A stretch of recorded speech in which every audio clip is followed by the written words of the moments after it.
تخيل ان في بروتوكول واحد لو اختفى دلوقتي مش هتعرف تفتح يوتيوب ولا جوجل ولا اي موقع انت حافظه بالاسم.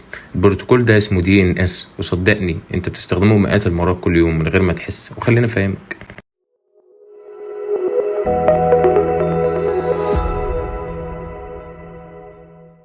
دومين نيم سيستم او DNS زي ما هو معروف. البروتوكول ده وظيفته انه يحول الدومين نيم لاي بي ادرس. وعلشان نفهم يعني ايه خلينا ناخد مثال من ارض الواقع. انت دلوقتي علشان تدخل على فيسبوك او يوتيوب او اي موقع بتعمل ايه؟ مجرد بتكتب اسمه في السيرش بار وبالفعل الموقع بيفتح معاك، ولكن في حقيقة الامر وفي الباك جراوند انت وصلت للموقع عن طريق الاي بي ادرس مش الدومين نيم.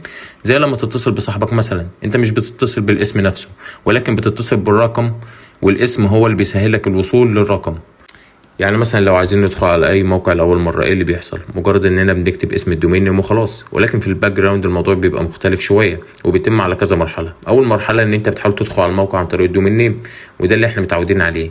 ولكن في تاني مرحله الريكوست بتاعك بيروح للدي ان اس سيرفر اللي بدوره بيكون مخزن عناوين المواقع اللي دخلتها واللي ما دخلتهاش قبل كده. اما في ثالث مرحله الدي ان اس سيرفر بيرد عليك بعنوان الاي بي الخاص بالموقع، وكده تقدر ان انت تدخل على الموقع بكل سهوله، لاننا زي ما قلنا انت بتدخل على الموقع عن طريق الاي بي مش الدومين نيم. وهنا السؤال بقى المهم، هل الخطوات اللي شرحناها دي بتحصل في كل مره بتحاول تدخل فيها على الموقع؟ الاجابه لا طبعا، لان ده هيكون بطيء جدا وهيزود عدد الطلبات او الريكوستس على الدي ان اس سيرفر بدون اي داعي. ولكن خد بالك، الكاش ده مش بيقعد للابد، واوقات بيحتاج يتمسح او يتحدث، وده اللي هنتكلم عنه دلوقتي.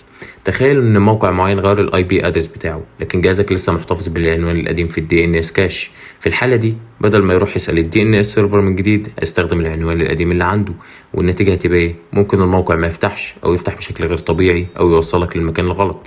ساعتها كل اللي محتاج تعمله انك تمسح الدي ان اس كاش علشان تكبر جهازك، ينسى المعلومات القديمه ويرجع يسال الدي ان اس سيرفر من جديد. وهنا انت ممكن تسال سؤال بديهي جدا، هل الدي ان اس سيرفر نفسه ليه عنوان اي بي؟ والاجابه طبعا الدي ان اس سيرفر ما هو الا جهاز كمبيوتر ليه عنوان اي بي، ولكن الموضوع بيختلف شويه من مكان للتاني.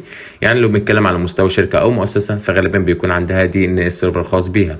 اما لو بنتكلم على مستوى الشبكه المنزليه فغالبا جهازك بيعرف في عنوان الدي ان اس سيرفر من خلال الدي اتش سي بي اللي شغال على الراوتر. واشهر عناوين الدي ان اس اللي بتشتغل على النوع ده من الشبكات بتكون خاصه يا اما بجوجل او كلاود فلير. طبعا في عناوين تانية ولكن دول اشهر نوعين. اخر حاجه محتاجين ان احنا نعرفها عن الدي ان اس انه بيشتغل على بورت 53 يو دي بي. لو استفدت من الفيديو اعمل لايك وسبسكرايب. سلام.